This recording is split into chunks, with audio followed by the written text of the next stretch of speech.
Mali wal gaafattu isa mooza miti lakkisannoo ana isuma duriiti Yesus kootu dhufe seenaa koo haaresse kanaaf jireenyi koo isin wallaalchise.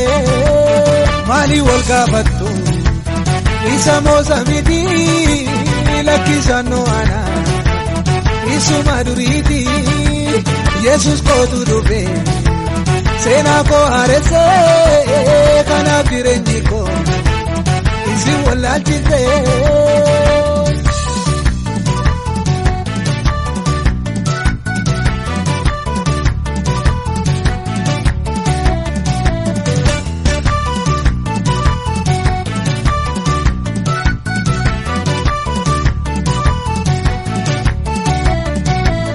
Boyicha koo sirba kadda koo gammachuu naaf kenne boyicha baneeta koo lachuu kanaaf ani ilcha guddaanatti tole afaan diinota koo waaqayyo cuqqaalee inni na gargaare waa'ee kooti falmuu dabalee dabalee haa galateeffamu.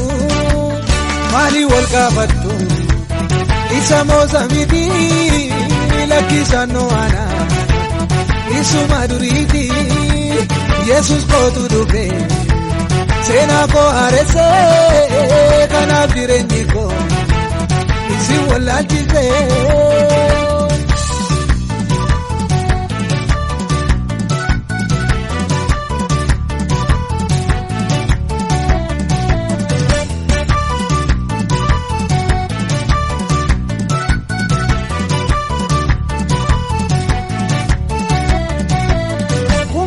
Keessa na argee mabbaan koo na wajjiniin galee ol seenee mana koo golga cubbuu kooti anarraa tarsaasee maqaa rakkasii gooftaan na mokkaasee anoo nanu taala fuula sanaan na'ee ulee dhaabbata koo Yesus tunaaf ta'ee.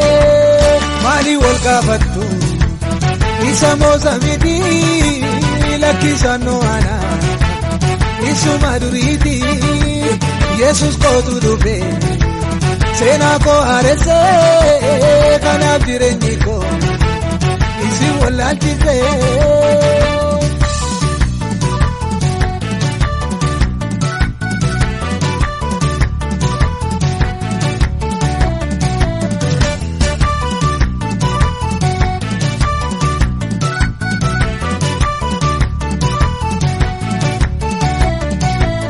Tabba fuuldura koo dirree dirree dirree foonii babuuratti gooftaan na gargaare hirruu koo kaleessa na irraanfachiise miila koo gaararraa fuudhee dhaabbachiise gooftaatu dhaabate bita koo mirga koo inni ilaaleen argu lammaffaa qawwaa koo.